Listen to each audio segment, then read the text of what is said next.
पूरे 2 दिन से कुंदन बुखार से तड़प रहा था। घर के लोगों को फुर्सत नहीं थी कि उसकी देखभाल करे। यहाँ तक कि उसकी पत्नी एकता भी अपने कजन की शादी में इस कदर पूरी तरह से व्यस्त थी कि उसे नौकरों के सहारे छोड़ दी थी।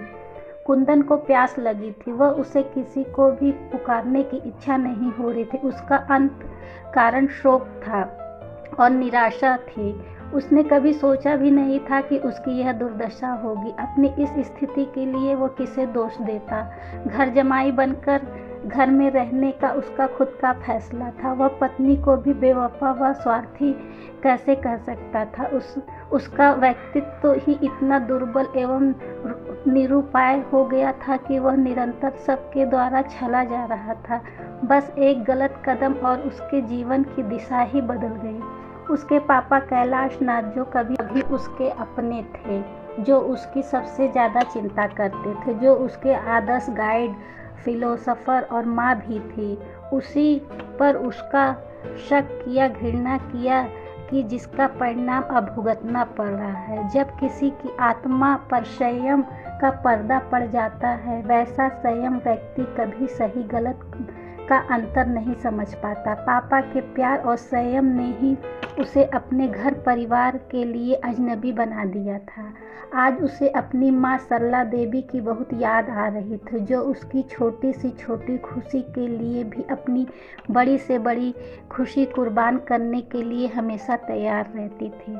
उसके एक पुकार पर अपने सारे काम छोड़कर उसके आगे पीछे दौड़ती रहती थी। कभी उसे हल्का सा बुखार भी आ जाता था तो कभी उसके सिर पर हाथ सहलाती थी, कभी पैर दबाती थी। इस बात के लिए पापा अक्सर उसको समझाते थे, थोड़ा बहुत बुखार तो सामान्य बात है, इस छोटी सी बात के लिए घबराने की क्या बात है।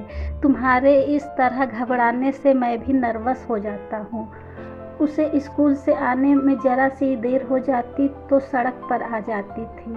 उसका सुबह से शाम तक का यही समय इर्द गिर्द घूमता, उसके आराम ख्याल करते उसका समय गुजर जाता। उनका यह जुनून देखकर पापा अक्सर भुनभुनाते, तुम्हारा इतना ज़्यादा लाड प्यार इसे ज़रूरत से ज़्यादा बर्बाद कर देगी। पर माँ का अटल विश्वास था कि उसका बेटा एक दिन बहुत बड़ा आदमी बनेगा।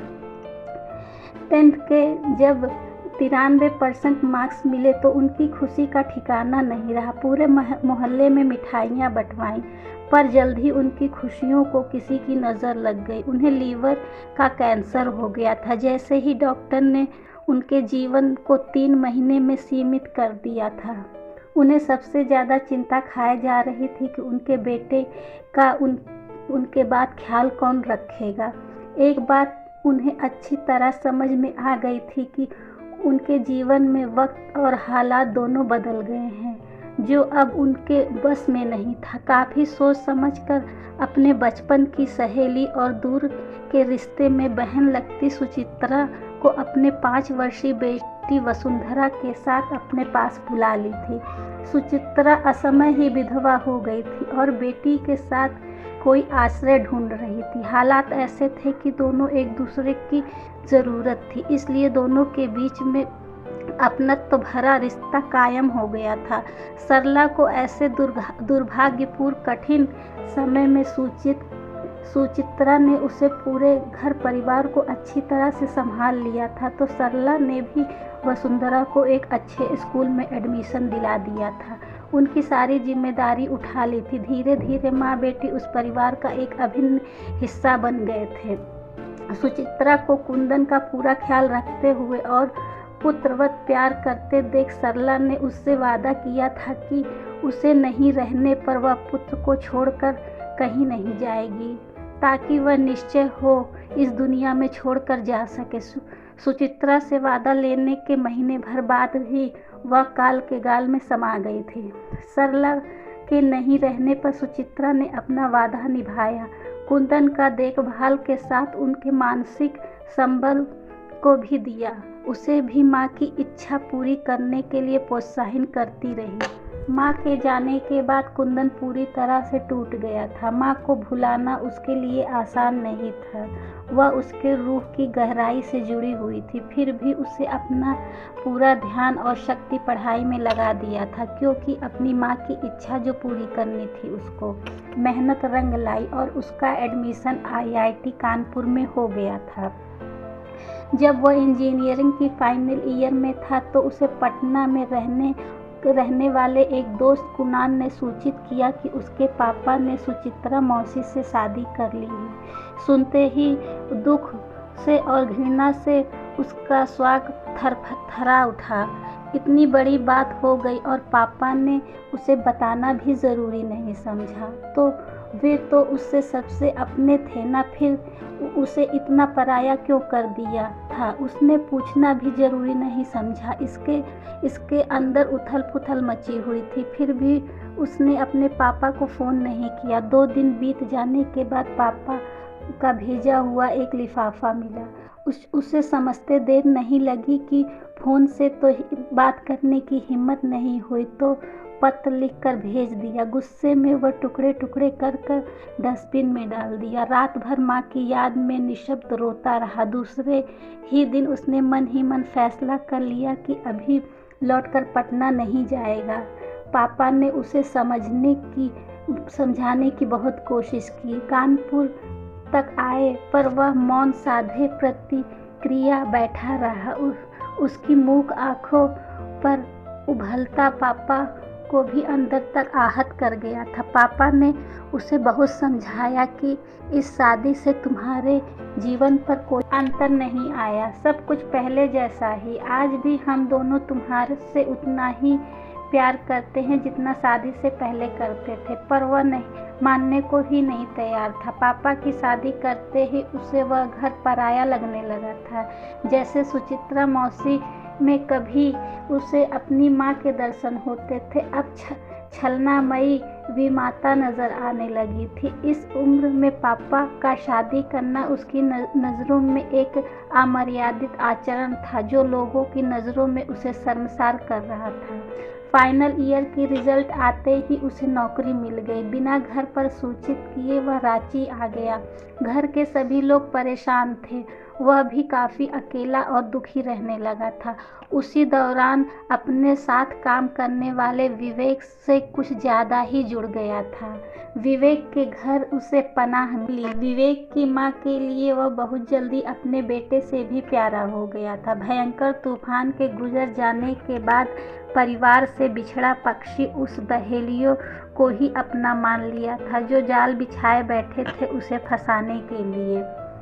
फिर तो विवेक की माँ राधिका देवी ने झटपट उस बेशकीमती नगीने को अपनी बेटी एकता की अंगूठी में जकड़ते देर नहीं लगाई। पहले तो घर बैठे बिना किसी दान दहेज के मिले एक दामाद को उसे घर में खूब मान सम्मान मिला और प्रेम मिला। एकता भी खुश रहती थी। ससुराल की वर्जनाओं से मुक्त व घूमने फिरने की पूरी आज़ादी थी। कुंदन ने भी सहर्ष वही रहने का फैसला लिया था, पर जल्द ही कुंदन को एहसास होने लगा था कि वह घर में चाहे जितना भी खर्च करे, उसका मान सम्मान घर के बेटे जैसा नहीं था। घर साथ ही मायके में रहने के कारण पत्नी का बड़बोलापन भी बढ़ गया था। कुंदन की देखभाल और ख्याल रखने के बदले उसे अपने सवन सिंगार और शॉपिंग की धुन रहती थी। दिनों दिन वह उसकी मौज मस्ती की सीमाएं बढ़ती जा रही थी। नए नए आधुनिक ढंग के कपड़े गहनों पर उसका ज़्यादा ध्यान रहती। उसके लिए बस पैसा कमाने की मशीन मात्र था। सासू माँ जो पहले उसे माँ होने का दावा करती थी, अब उसे सुनाना शुरू कर दिया था कि वह हमेशा घर में रहने वाले को रोज रोज आवभगत तो नहीं कर सकती। कुंदन को आवभगत की चिंता नहीं थी, उसे तो प्यार की तलाश थी जो कभी उसके माता पिता उसे दिया करते थे। धीरे धीरे सब दिल के लिए उसे प्यार घटते जा रहे थे। अब तो स्थिति यह हो गई थी कि बीमार होने पर भी उसे किसी के पास समय नहीं था कि उसकी देखभाल कर ले। तभी पत्नी अपनी एकता की आवाज़ सुनकर उसकी आंखें खुली। वह रामू से कह रही थी, साहब उठे तो उससे पूछकर दवा और खाना दोनों दे देना, मुझे आने में थोड़ी देर हो जाएगी। एकता के जाते ही वह उठ बैठा। घर में सिर्फ वह और रामू थे। अचानक उसके मन में अपने पापा और सुचित्रा मौसी की स्मृति दिखाई देने लगी। उनका प्यार याद आने लगा। उसका मन विफल हो गया। वह तुरंत उठकर कपड़े बदले और कुछ कपड़े अपने बैग में डालकर ड्राइव करते हुए वह निकल पड़ा। और अब वह अपमान और दशा झेलना उसे गवारा नहीं था। ऑफिस से पूरे 1 महीने की छुट्टी ली। उसी समय वह पटना के लिए रवाना हो गया। रात भर के सफ़र के बाद सुबह उजाला फैलने लगा और पटना पहुंचा। वहां पहुंचते ही उसे ऐसा लग रहा था जैसे कण कण में उसे पुकार रहा हो। इस धरती, आकाश, हवा में जाने कैसी संजीवनी थी कि उसके सारे दुख और बीमारियां सब घटनी शुरू हो गई। वहाँ की धरती जैसे उसे बुलाने लगी हो। जैसे ही कार उसके अपने गेट के सामने आकर रुकी, वह अपना पुराना घर उसे किसी आत्मीय स्वजन से कम नहीं लग रहा था। अनायास ही उसकी आंखें भर आई। गेट खोलकर अंदर गया तो सामने ही थ्रिली आंगन में बैठी सुचित्रा मौसी चावल बीन रही थी। पहले की तरह वह अपने काम में मगन थी। उन्हें पता ही नहीं चला कब उसके बगल में आकर कुंदन खड़ा हुआ। जैसे ही उसने झुककर मौसी के चरण स्पर्श किए, वह चौंक गई और सिर उठाई तो सामने कुंदन को देखा। थोड़ी देर के लिए वो एकाएक देखती रह गई, फिर उसे खींचकर सीने से लगाकर फूट फूट कर रो पड़ी। आहट सुनकर पापा भी बाहर देखकर उनकी आंखें छलक आई। उसे के लिए वह घर के अंदर आ स्नेह और पीठ थपथपाते हुए उनके करीब आकर बैठ गए। उसे लगा अपने ऐसे होते हैं जिन्हें हमें अपना मान अपमान और मर्यादाओं अपनों की चिंता होती है। वो रिश्तों को तोड़ने के बदले झुकना पसंद करते हैं। वर्षों बाद ढेर सारा प्यार, स्नेह, अपनापन पाकर वह आत्म विभोर हो उठा। घर आकर उसे बेहद शांति का अनुभव हुआ। जीवन में मिले अपनापन, ठोकरें और बेगानेपन ने उसे अपनों का महत्व समझा दिया था।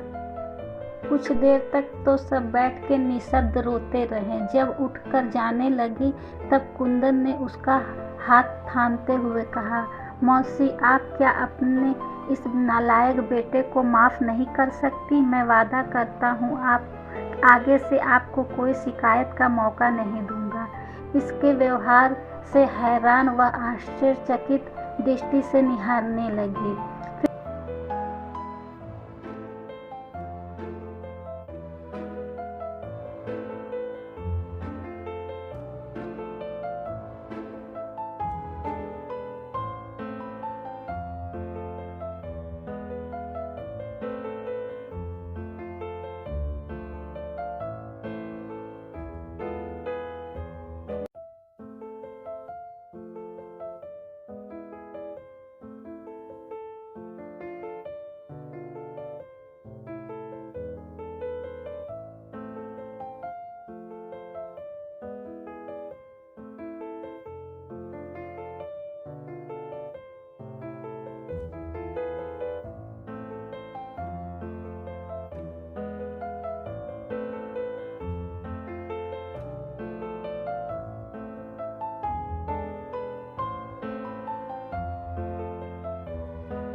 में वर्षों बाद ढेर सारा प्यार स्नेह पाकर, अपनापन पाकर वह आत्मविभोर उठा। घर आकर उसे बेहद शांति का अनुभव हुआ। जीवन में मिले अपमान, ठोकरें और बेगानेपन से उसे अपनों का महत्व समझा दिया था।